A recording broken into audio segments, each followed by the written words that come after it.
And we're back. So I'm back here to talk to you guys about the debate that just occurred. A few days ago, I went into my pre-debate analysis, letting you know what I thought would be important for tonight. And now we are here in the post-debate analysis. Before I get into my analysis, I do want to make a correction to something that I had said in the last video. I was talking about the impeachment, and I was framing the impeachment in terms of the history of the impeachment and how Donald Trump had gone to the Ukraine because of what I described as a fringe theory, a fringe conservative theory, that the Ukraine and the Democrats were conspiring together in 2016 to assist Hillary Clinton to take Trump down in that election. And it turns out it's not such a fringe theory after all. I was watching an interview with Glenn Greenwald on YouTube earlier today, and it turns out he was just mentioning briefly about Politico reports that had reported that the Ukraine and the Democrats were kind of working together to undermine Trump's campaign. And I looked at the Political report from January of 2017, and it did say that the Ukraine was looking into Trump campaign aide Paul Manafort's ties to Russia at the time. It's a much lengthier read than just going into Manafort's ties to Russia, but it is quite interesting if you wanted to look into it yourself. I just wanted to mention it because I didn't want to be inaccurate in my characterization of that theory, or that I can't even call it necessarily a conspiracy anymore. um, and again, I don't know how much evidence there is pointing to it, but it was reported by Politico. And I do have to admit that there is some credence to it because of that. Now, I still don't think it justifies Trump's using the presidency, the United States presidency, to have an influence over the Ukraine in terms of what the Ukraine investigates, and then helping Trump for the next election. I still think it's all wrong, and it doesn't affect necessarily what I think should be done with regards to the impeachment proceedings at all. But I did want to be fully transparent with you, and I mean, I guess it reflects my general philosophy. If there's more information to be seen, to be heard, to be read, I want to, I want to see it. Just because I think it informs me better, it allows us all to have a better opinion about everything. So, with that said, let's talk about tonight and the debate tonight. I'm going to go through this in terms of winners and losers. I just couldn't figure out a way to talk about the general debate in terms of issues. It kind of touched upon a lot of issues. I thought it was a very interesting debate. It was very different than the other debates that we have already seen. And so I thought the best way to talk about it is winners and losers, and then going into each candidate and what I think they did well and what I think they didn't do so well, and what I think it means for their campaigns. This was an MSNBC Washington Post debate. It was moderated by Rachel Maddow, Andrea Mitchell, and another MSNBC reporter, and then a fourth White House correspondent from the Washington Post. All were females, and like I had predicted in the last video, because it was an all-female led debate, all the moderators were female, there was heavier emphasis on women's issues, which was interesting, and I think it was kind of nice. um, so, with that said, winners of tonight's debate I have listed as Tulsi Gabbard, Andrew Yang, Kamala Harris, believe it or not, Bernie Sanders and Elizabeth Warren. Now, the degrees by which they quote unquote won varies, and even the people that I just mentioned right now, even if I thought they won, I don't think all of them had won completely. I do think there were some points where some of them didn't do so well. Losers of tonight's debate, I would say Pete Buttigieg and Joe Biden, though it's weird to say that Joe Biden was a loser in the debate when I think that expectations are pretty low for him in these debates as it is. Uh, the degree to which their performances will affect their campaign, I'm not so sure. So we'll see going forward. And then the ones that I think kind of coasted, and look, it's November, and people are going to be voting in January. So if you're coasting, you're losing, and that's the truth. So coasting, which, like I said, it could also mean losing, but coasting I put as Cory Booker, Tom Steyer, and Amy Klobuchar. Does that mean I think that they had very poor performances at all? No.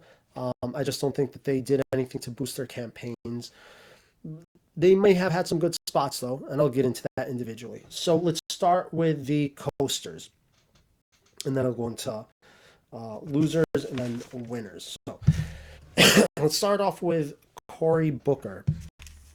I thought, um, just going over my notes really quickly. Yeah, he was interesting. He came up, or he started talking first when Elizabeth Warren brought up the wealth tax plan that she has, and she does such a good job of talking about that wealth tax. It just makes a lot of sense. She's like, oh, all right, anyone whose net worth is 50 million and over, they're going to pay 2 cents, and it's such a simple message, and how could you disagree? It's it's just so easy to digest. But he comes at her and he's like, I don't necessarily agree with that plan, but he doesn't really offer any solutions um, to funding any of the things that Elizabeth Warren was talking about funding with that wealth tax. But he does begin to talk about growing wealth and boosting entrepreneurship in among young black people in inner cities. And I thought that those were very like Republican talking points. Isn't the Republican Party supposed to talk about entrepreneurship and growing wealth?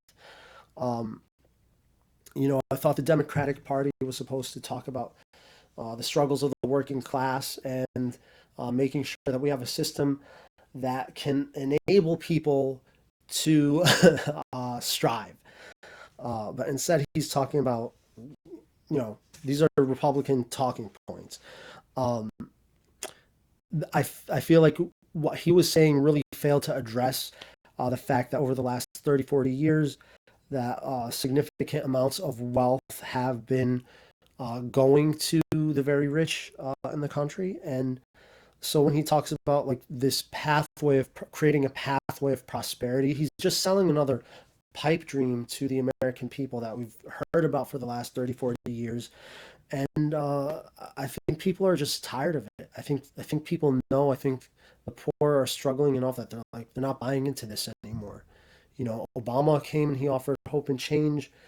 And I don't know if Obama offered pathways to prosperity like Booker was saying, but it all falls in the same kind of feel good bullshit, and it's not a real solution. Um, I do think he did a good job of talking about housing. Elizabeth Warren was talking about housing in terms of, I think her messaging on housing in terms of creating more houses for people, and she did talk about, the working class and making sure that there's enough housing for the very poor in the country. But I think that even with that, it's like very, she's talking to like the white working class in terms of buying a house, whereas Cory Booker is talking to uh, people of color, working class people of color, urban working class, in terms of his plans. And he was talking about gentrification and a tax credit for those whose rent is more than one third of their income. So I thought that's a great idea. And, even with sometimes him being a little off, these are the fact that he was a mayor of Newark, that he still lives in Newark. These are ideas that should be brought to the Democratic Party and maybe should be considered to be part of the platform. He did describe the current global political paradigm, as one of totalitarianism versus free democracy. I forget which question he mentioned that in, but I thought that was way off. I think it completely undermined that for the last, again, 30, 40 years, global capital has been shifting to the hands of a few, and uh, it's made corporations more powerful. It's made political figures more powerful. And right now, the unrest that we're seeing in the world, in terms of the unrest we're seeing in China and Hong Kong and Chile, in Lebanon, um, I mean, how many in Haiti, in Bolivia, in Egypt, in Iraq, in all these places, in Iran now. It's not it's not people wanting free democracy from these totalitarian regimes. It's really instead people wrestling for the means of this power. And the power has been dictated by capital for the last 30, 40 years. And people are really waking up to this. So if he completely misses that, why should I even entertain the fact of him, or the idea of him being, um, the world leader, uh, when the next election comes? So look, he just coasted. That's what I think about Cory Booker. Tom Steyer, I said he coasted, but he really hasn't made a name for himself per se. I mean, look, what's he done that I know of? But pay for commercials that called for the impeachment of Donald Trump, and now we're here impeaching Donald Trump, and he's still yet to say anything else, or any central message that people could cling on to. I mean, yeah, he came out strongly for doing something about climate change and making sure it's our number one priority if he gets into the White House. And then he criticized term limits, which I think is another good idea. But like, where's your message? Like, what's your actual message? Um, and I just feel like he lacks moral authority. And it's not just because he's a billionaire. I'm still just not familiar with his work. Like I said, I know him for those impeachment commercials, and I'm just not particularly inspired by his overall message. And then there were reports of him. I forget exactly what it is, so excuse me if I'm a little off with this, but that I think he was paying people to some. I forget how to support him, but maybe to say that they were supporting his campaign or something. I mean, honestly, I read about it in somewhere or heard about it, and it was just in passing, and because it's Tom Steyer, I'm just not that interested. Like, so, but being that I saw that in passing, and he doesn't have a central message in his campaign, now I'm just like, all right, he's another billionaire that just is buying his support, kind of like how Donald Trump did with his rallies and stuff. I mean, all the Craigslist ads that Trump puts out to get people out for his rallies, and in particular, I think his Craigslist ads had even said like he wants minorities at his rallies and all that bullshit.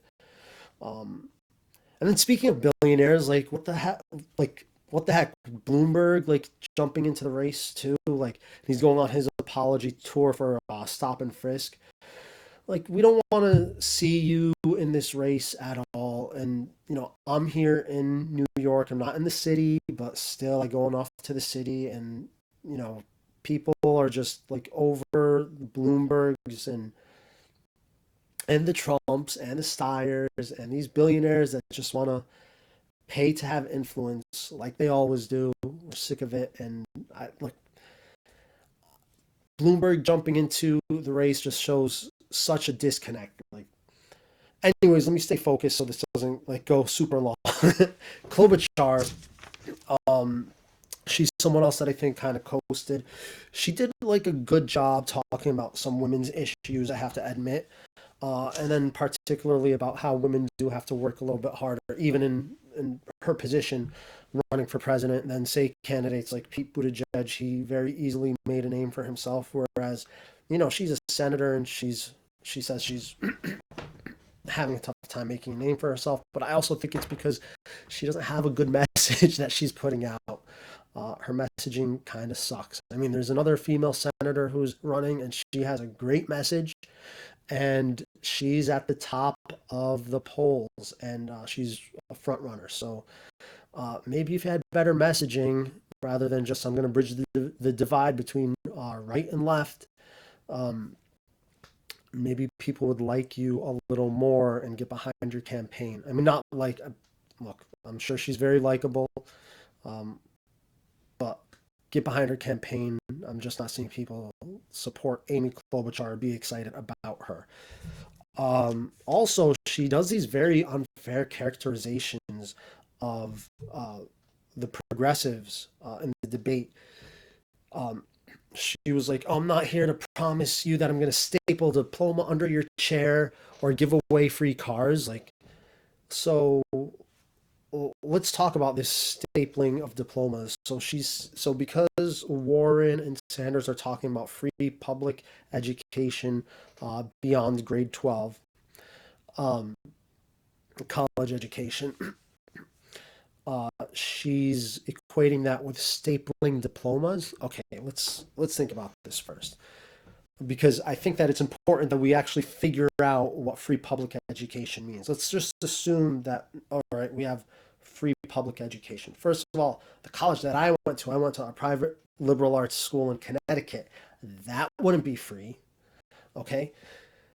So it would be like state schools like UConn or SUNY Albany or whatever other SUNY schools in New York there are.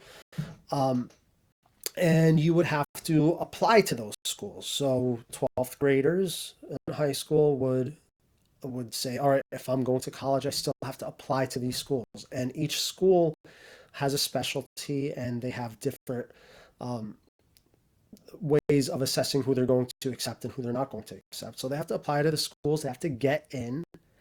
Then they have to pay for their school supplies and all the things that they need uh, to study. They probably still have to pay for rooming. I'm not sure if that would be covered in any of Sanders or Warren's plans. If they go away for school, a lot of people would then probably just stay home with their parents or move into um, roommate situations. They have to study, they have to actually do the work, and then they have to graduate before they get the diploma. So like BS to all this thing that you said about stapling diplomas under people's chairs. That's not what Bernie Sanders or Elizabeth Warren are actually advocating for. And it's very irresponsible to say stuff like that. So I think that progressives need to actually call out these centrists way better. Like, stop her in her tracks when she says like something as flagrant as that, and just actually go through what stapling diplomas actually means versus what their plans actually mean. And then giving away cars, I don't know what she meant by that. I think because they're promising like free healthcare for people. So she was just equating it to giving away cars, which, all right, that's bullshit. All right. So then I had, all right, so those are the people that I think coasted. Let's talk about Pete Buttigieg. I characterized him as one of the losers of tonight. I don't think he was a big loser, but I just don't think he looked that great. And especially given that he's leading in Iowa now, and there was a new poll saying that he's leading in New Hampshire. And if he wins both of those states, that could actually be very big for his campaign, because the media would then blow it up, and then that's crazy momentum on his side. So we have to be realistic and um, really look at his campaign like it could actually go somewhere. But my issues with him. All right, so they talk about healthcare, and he says he talks about his plan for healthcare, which is Medicare for all who want it. All right, it's just so corny and so cringeworthy. Let's remember that Medicare for all is not the current system of Medicare being applied to everyone in the country. It's actually a piece of legislation. Uh, it's a newly designed government healthcare system that Bernie Sanders created. Uh, and so the fact that he uses Medicare for all who want it, um, it piggybacks off of Bernie Sanders, and then it's like, all right, I'm going to stand somewhere in the middle because I want to be able to appeal to progressives who want to make sure that everyone is covered in terms of healthcare, but then I also don't want to upset anyone else that might see it as a threat to private insurance. Um, but I mean, when you break it down, when you actually look at Bernie Sanders' plan, like undermining private insurance is not a bad thing. So it's a whole bag of nothing. He just sounds so disingenuous, and I think this is one of his problems. Um, and I could be wrong, being that some people are starting to really like him. But another uh, time that he looked really disingenuous, Rachel Maddow had asked him, I forget, oh, she was asking him about farming, if he would continue the farm subsidies that Trump had started uh, because of the trade wars that Trump had started. And Pete Buttigieg went into this whole, thing about farming and trade and everything. And Rachel Maddow had to ask him again. She's like, "Look, you didn't even answer my question." And I mean, this is just really disingenuous position. Eventually, he did answer the question, so I have to give him credit. He said he would continue the farming subsidy, but other candidates like Bernie Sanders, like Bernie answers the question like the first time around. They asked Bernie Sanders about if he would negotiate with the Taliban, and he talked about some things, but at the very end of the answer, he's like, and yes, if needed, I would negotiate with the Taliban to take troops out of Afghanistan. I think people just like direct answers, and he rarely gives them. Pete Buttigieg. And then the thing that I saw on today's debate was that Pete Buttigieg was taken down, but not directly by both Cory Booker and Kamala Harris. Cory Booker indirectly took him down when he was touting his own experience as mayor of Newark. And he was saying, I had to bring people together across racial divides. So I know what it was like being a mayor. And I think that was really underhanded diss at Pete Buttigieg, whose record in South Bend uh, is troubled with um, racial issues. Uh, I guess black citizens in South Bend did have a problem with some of Pete Buttigieg's policing policies in that city. And then Cory Booker said something else. It was later on in the debate, but he said, at this point, no one should need a focus group to talk about black voters. And again, that was a dig at Pete Buttigieg's campaign without directly invoking the mayor's name. Kamala Harris also indirectly criticized Pete Buttigieg. They asked her directly about the whole controversy regarding the picture on his website of the black, I forgot whether it's a mother or father and the child. And it was a stock photo, and it was actually people from Kenya. And they asked her about it, and she didn't. She was like, "Look, I don't want to talk about Pete because he did apologize about that." But then she talked about the larger picture, which then did apply to Pete, and she was talking about how the Democratic Party depends on women black women to come out and vote and help them win elections in Alabama and in other states as well. and how black women are being taken or excuse me, are being taken for granted for just far too long. So she had this quote. She said, "Where you been, and what are you gonna do?" And she got an applause line for it, and I think that took Pete down a little bit. And then even when Pete was talking about it, he was responding. He literally said he called it a challenge for him to connect with black voters. And the fact that like it wasn't a bad thing that he said. I don't think it'll be like eaten up by the media too much, but he literally said that it was a challenge for him to connect with black voters. So I mean, there you have it. He did parallel his struggles as a gay male with, I guess, the struggles of black people in America. But even within the LGBTQ community, there are huge disparities between uh, gay cisgender men and trans people and LGBTQ people of color. There was the whole CNN debate that was all about LGBT issues, and that was very visible there. So even with that, I don't think that he's going to gain much ground with the black community. The other challenges that Pete faced in tonight's debate were challenges from Tulsi Gabbard, and this was a very interesting exchange. I think this is going to be talked about a bit in the media. They're both veterans. They both have served, and Tulsi challenged Pete's military qualifications. Um, Pete had answered Tulsi's challenges.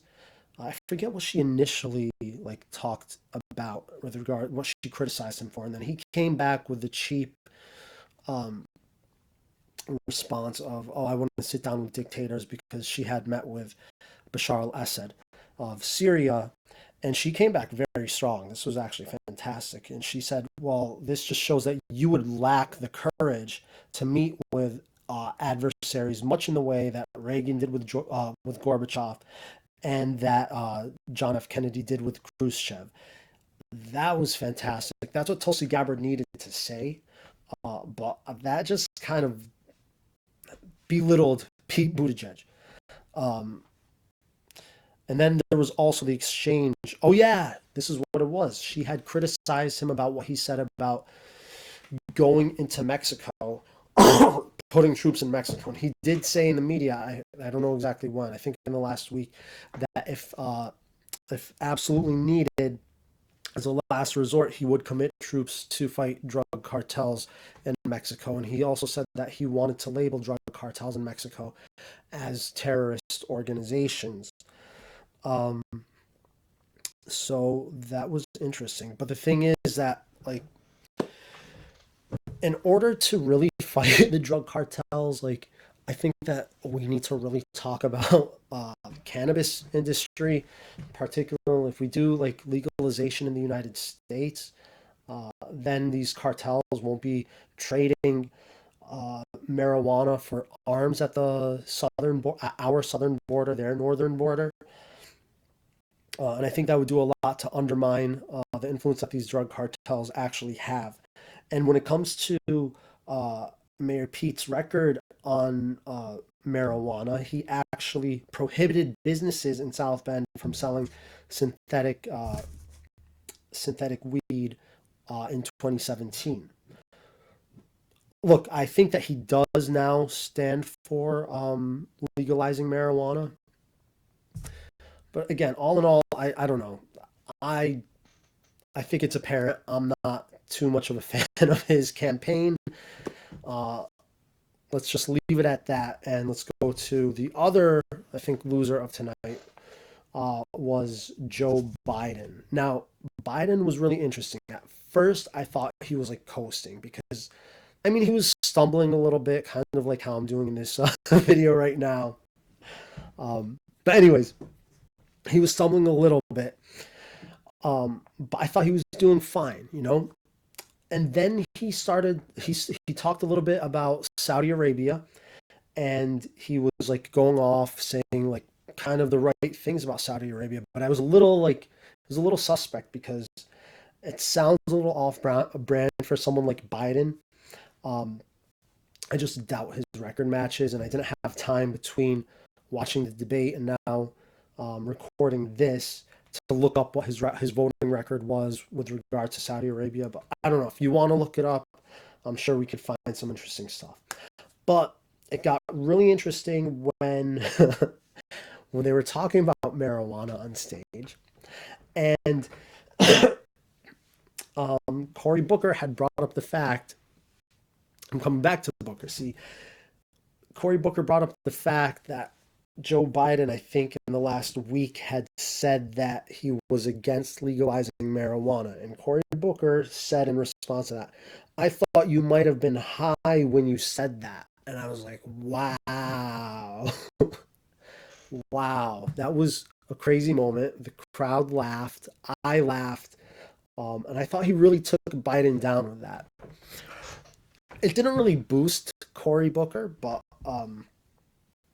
it definitely shot Biden down a few points, and he was a little flustered at that point.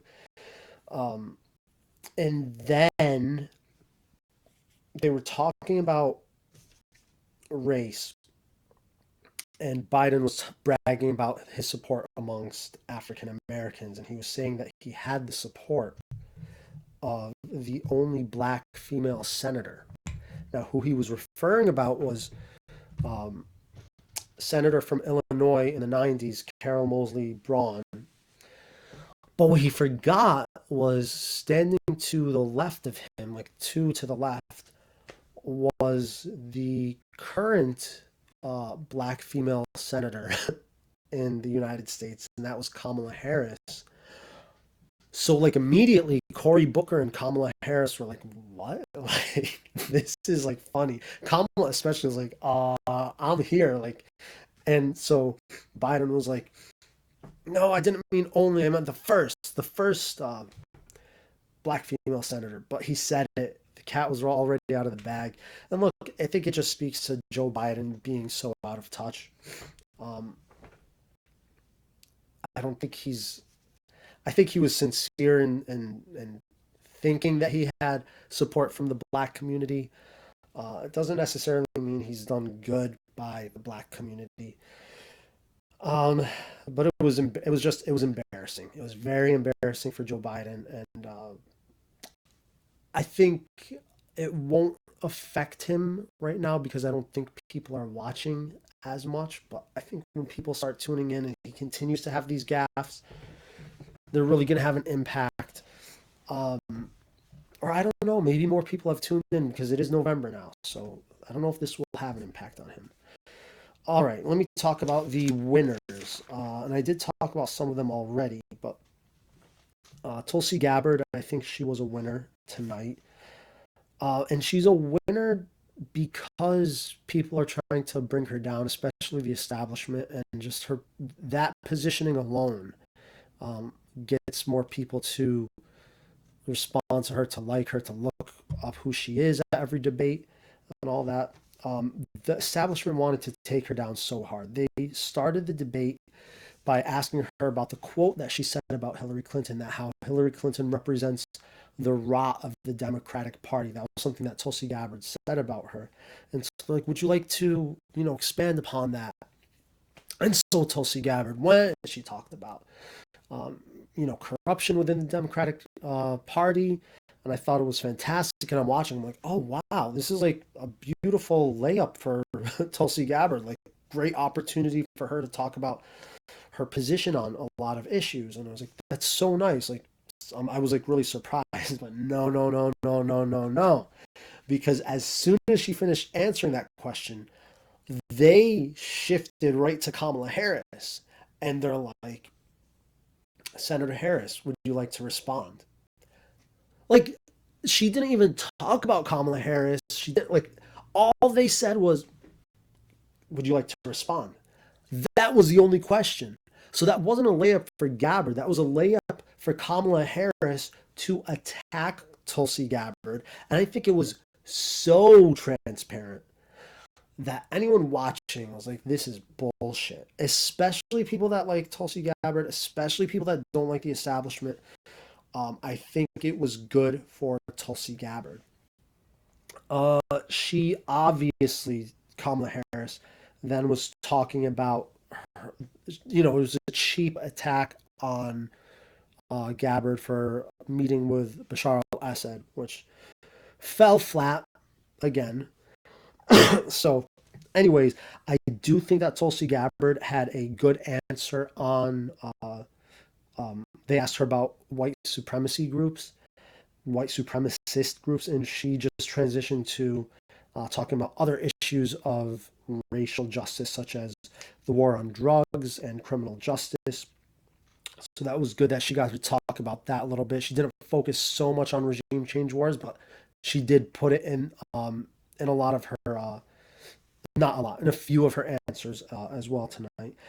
And then her going after Pete Buttigieg um, was fantastic. I kind of knew she was going to do that. Look, she always has her eyes on someone that she wants to take down. She's so smart and kind of seeing who that person is. When she was in the debate the first time, she knew that the establishment was trying to support Kamala Harris, and she took her down effectively. Then the next debate, she was somehow like disqualified from. She didn't meet the qualifications. But then the debate after that she was in, and rather than taking down anyone in particular that was on the stage, she went after Hillary Clinton, and she did a fantastic job. And I think what she did was she coaxed Hillary into that quote or that soundbite that she has on a podcast, and then she got the platform to then go on a few more shows, talk about her candidacy more. So that was fantastic for Tulsi Gabbard. And then tonight, she went after Mayor Pete, and I did talk about that earlier. So, anyways, all these efforts to undermine her, I think, are going to only work in her favor. It's only going to garner her even more support. Andrew Yang, I think he did very well tonight. Um, I think with him, I think his campaign is trying to make him sound like more of a traditional candidate at this point. He did not come out like swinging with UBI. Instead, when they asked him about paid family leave, he talked about the issue, talked about his own struggles as a parent, his own wife's struggle raising their autistic son, and then he talked about UBI and how that would help his issue. And I thought that was great.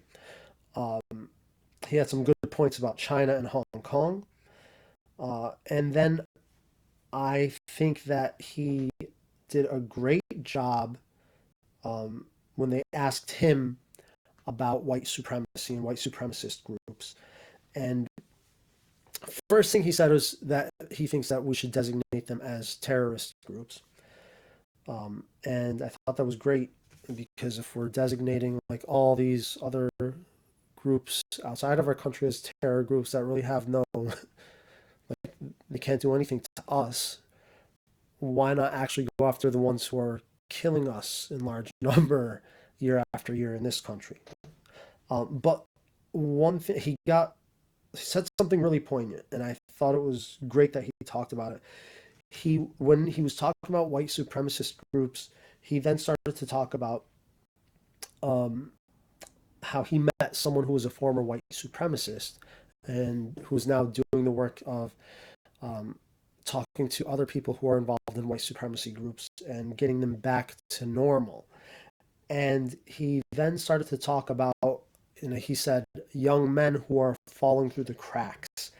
And I think that was the best framing of the issue of white supremacy in this country. And he was saying that, when people are being like a 14-year-old, I think he was talking about like a 14-year-old boy. If no one's really paying attention to a 14-year-old boy, that 14-year-old boy will go anywhere to anyone who's actually paying attention to him. And that's why we have an issue with white supremacist groups. It's not necessarily an issue of white supremacist groups and the ideology, but it's an issue of not taking care of our young men. And I thought it was fantastic. So that was great on Andrew Yang.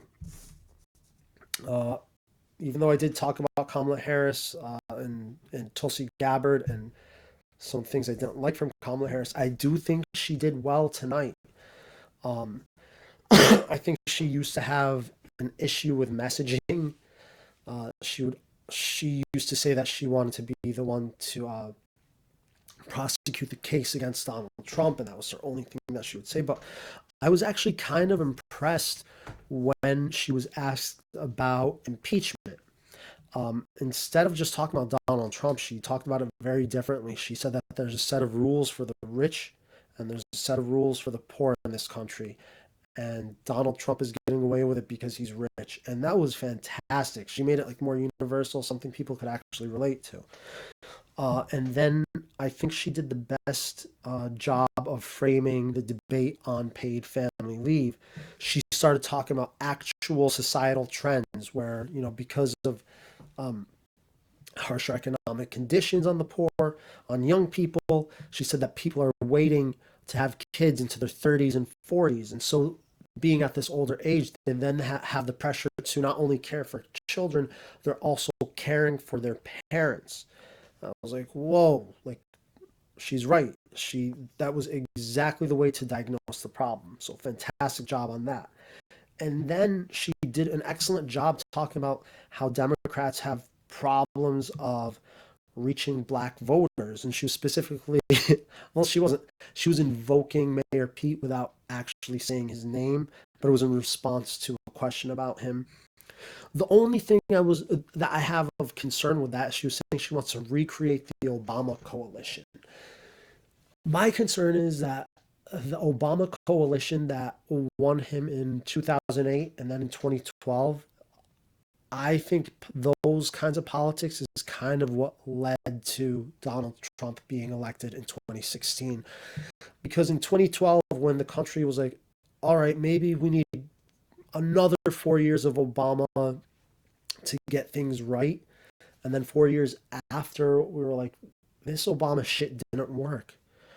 And the Obama coalition, yes, it did. It was, a multiracial coalition.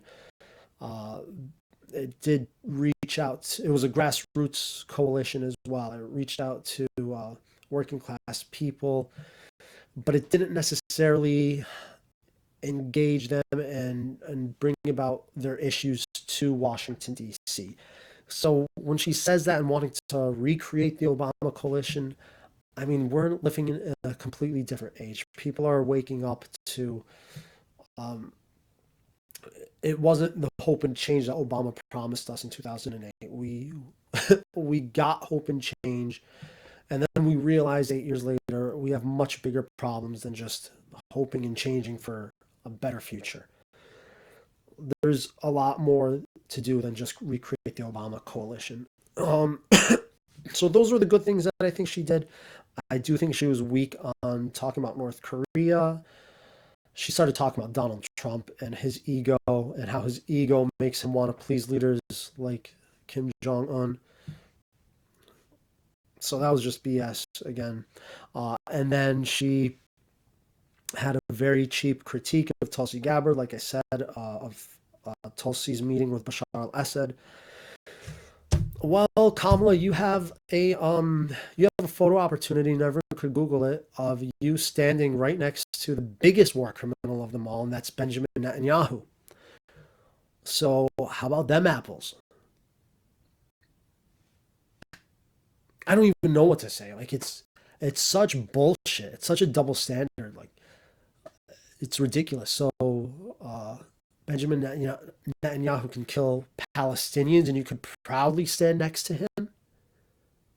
Yet we don't even have verified reports of the war crimes that Bashar al-Assad supposedly committed, and you attack her with all the force of the mainstream media and mainstream politics on it.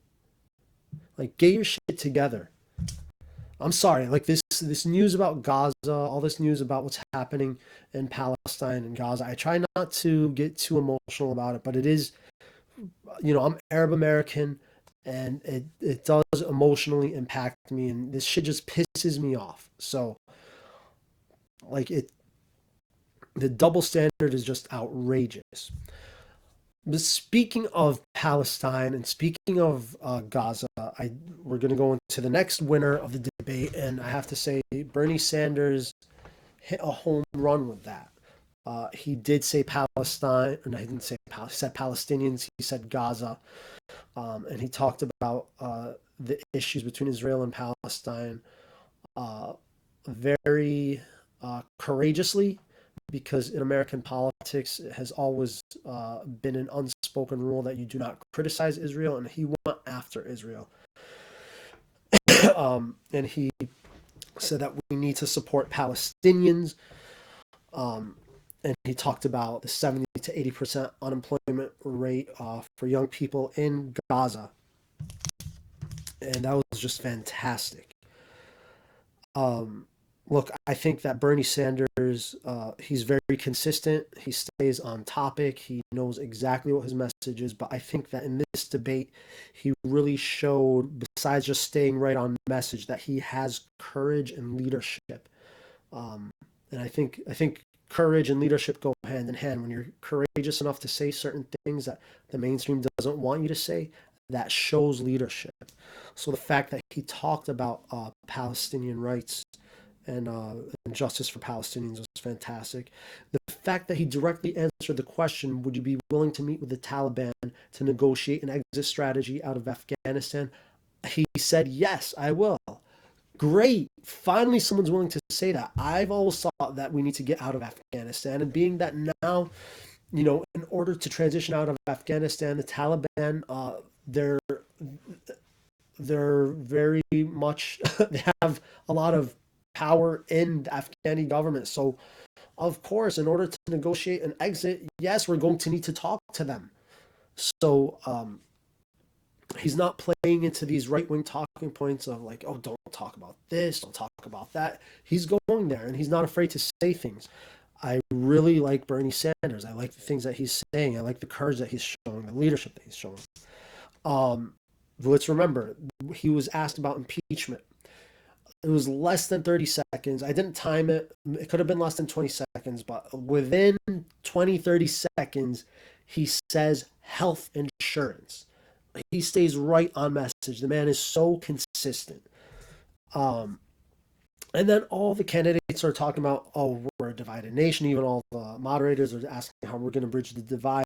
Bernie Sanders fights back against that notion. He's like, look, we're not a divided nation. And then he talks about how the majority of Americans want the things that he is offering on his platform. They want to increase the minimum wage. They want effective change in terms of climate change. They want to do something about gun violence. The majority of Americans want Medicare for all. So that was fantastic. The other thing, he called out the fossil fuel industry. He called them criminals. Like, how much more courage do you need? I mean, MSNBC, CNN are running uh, ads for these energy companies. Like, you see them. Like, there's like ExxonMobil ads, BP ads, and for what? Like, do these like ads actually entice us to like stop at like an ExxonMobil gas station? It's not even for the gas stations, but it's he's taking them on. It's kind of amazing. Again, he drew a distinction on Iraq with Vice President Biden. And let's see what else. Oh, yeah, he called out Saudi Arabia very effectively. And let's remember, he also brought to the Senate a bill to stop supporting Saudi Arabia in their military campaign against Yemen. That was fantastic. He was also saying it's time to bring Saudi Arabia and Iran to a table to meet so that we don't have to get involved in any other bullshit anymore. That was great. The other thing that I liked that he said was about automatic voter registration when citizens of this country turn 18 years old, and publicly funded elections. Fantastic. The thing that's so interesting about Bernie Sanders, he's able to do all the woke virtue signaling without necessarily alienating culturally conservative voters. You know, like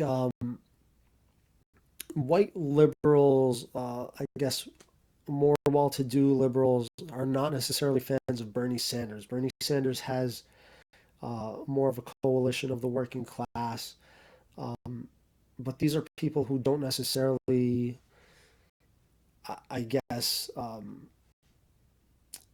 feed into like woke virtue signaling.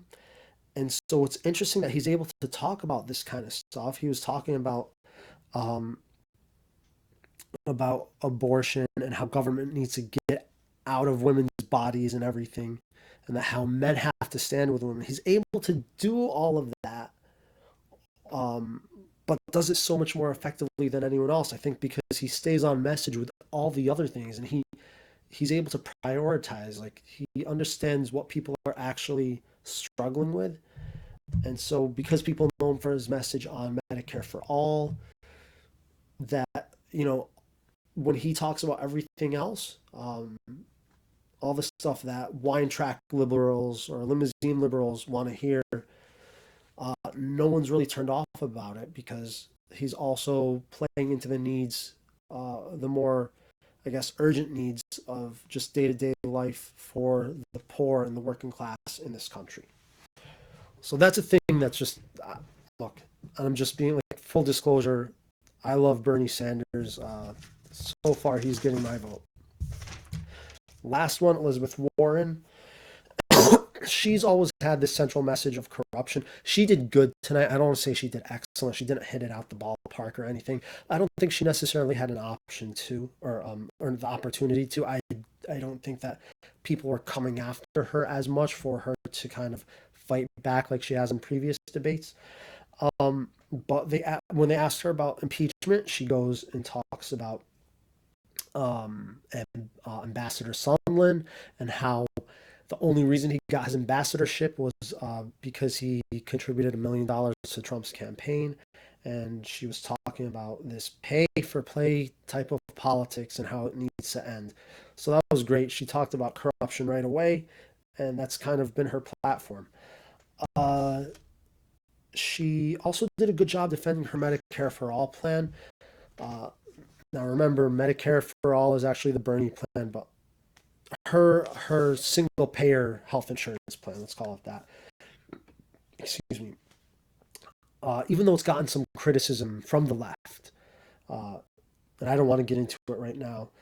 In particular, she's got criticized for her third year strategy, in which she wanted to come into the White House, get a vote on it her first year, and then wait 2 years for Americans to really love the plan, and then vote on it to apply to everyone in the third year. The problem with that is that 2 years later you would have another election, and probably the Republicans would then come back into the House and into the Senate, and they might block the vote or whatever. So it requires a vote from two different Congresses or two different Senates. And that was the issue with it. But she defended it well by saying, look, once you get all people under 18, once you get all people, I think, 50 and above or 55 and above under Medicare for all, everyone will see how much we love it. And then it'll be a no-brainer to vote for. So like, she defended it well. No one really came after her after that. And then they asked a lot about race in this debate, but I love that she talked about race via student debt and via housing. In particular, with student debt, she talked about the huge disparity between black students and white students who were able to pay back their student loan debt. Um, and then, well, with housing, I spoke about that a little earlier. Um, but Yeah, I take that back. It wasn't necessarily about race, or maybe it was. I just don't have the note here exactly on what that thought was, so I can't even recall at this moment. Excuse me. Um, and then let me see. Oh yeah, one thing that was really interesting about her, she kind of presented herself as a more sensitive candidate than I think I've ever seen her. Um, she talked about, they asked her if she would like to see um, more Americans engaging in military service. And she's like, of course, I would love that. And I would love to see them engaging in all types of service. And then she talked about her three brothers and how they served in the military. And then she was talking about creating more opportunities just for general community service. Um, Something where I think we got to see who she was behind the I Got a Plan for That campaign that she's running. And then I thought it was really poignant when she was talking about the border crisis and she was talking about mothers at the border, and her voice was cracking a little bit. Um, I don't think she was I don't think it was a fake thing. I think she was being kind of genuine about that, and I mean, I don't know what that will actually, how that will play out in the media, but I thought it was nice to see how passionate she was about it. And you get to see, look, if we have a woman as president in the next election or not, I think it kind of reminds us what it would actually mean to have a woman in the White House, the different perspective that they're bringing um, to the White House that we've just never had before, the strength and sensitivity at the same time that woman could bring to the White House that no man has ever been able to do before. Um, okay, so yeah, back to housing. The one thing that I thought was that, like, I was like, I'm not sure if that's right. She diagnosed the housing issue as one of supply. I'm not sure if that's uniform throughout the country. Like, that just means that there's not enough houses for people.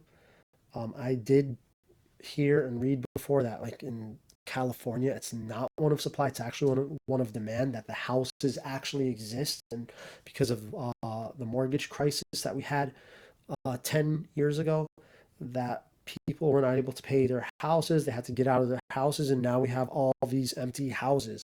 So I don't know about how she framed that issue. Maybe it's something we should look into more. I'm definitely going to try to read a little bit more about that. Um, but yeah, I'll do that another time.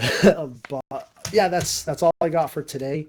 Um, like I said, winners: Tulsi Gabbard, Andrew Yang, Kamala Harris, Bernie Sanders, Elizabeth Warren. Losers: Buttigieg, Biden. Coasters: Cory Booker, Tom Steyer, Amy Klobuchar.